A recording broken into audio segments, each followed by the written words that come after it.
আমি সর্বপ্রথম আমার সম্মানিত দেশবাসী, বিশেষ করে আমার বাউফলবাসী, তাদেরকে স্মরণ করছি।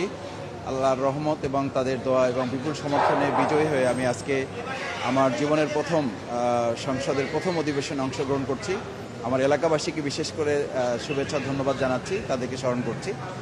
আর আমাদের মূল দাবি থাকবে জুলাই সনদের ভিত্তিতে যে আজকে নির্বাচন পেয়েছি, আমরা সংসদ পেয়েছি, সেই জুলাই সনদ বাস্তবায়নে যেন আমরা ভূমিকা রাখতে পারি এবং সেটার ভিত্তিতে আমাদের যে একটা নতুন মানবিক রাষ্ট্র বিনির্মাণ করার কথা বলা আছে, সেই নতুন মানবিক রাষ্ট্র আমরা বিনির্মাণ করতে ভূমিকা পালন করব। সংসদে, রাজপথে, প্রয়োজনে আইনগতভাবেও আমরা আমাদের লড়াই অব্যাহত রাখব। রাষ্ট্রপতির ভাষণ নিয়ে আপনাদের একটা অবজেকশন আছে, তো রাষ্ট্রপতি যখন ভাষণ দেবে সংসদে তখন আপনাদের অবস্থানটা কী হবে? এই ব্যাপারে আমরা আমাদের দলীয় সংসদ সদস্যবৃন্দ যারা আছেন, আমাদের মাননীয় বিরোধী দলীয় নেতা যিনি আছেন, তার নেতৃত্বে আমরা ওখানে অবস্থার প্রেক্ষিতে সিদ্ধান্ত গ্রহণ করব এবং সে ব্যাপারে আমরা পদক্ষেপ গ্রহণ করব। অনেক ধন্যবাদ।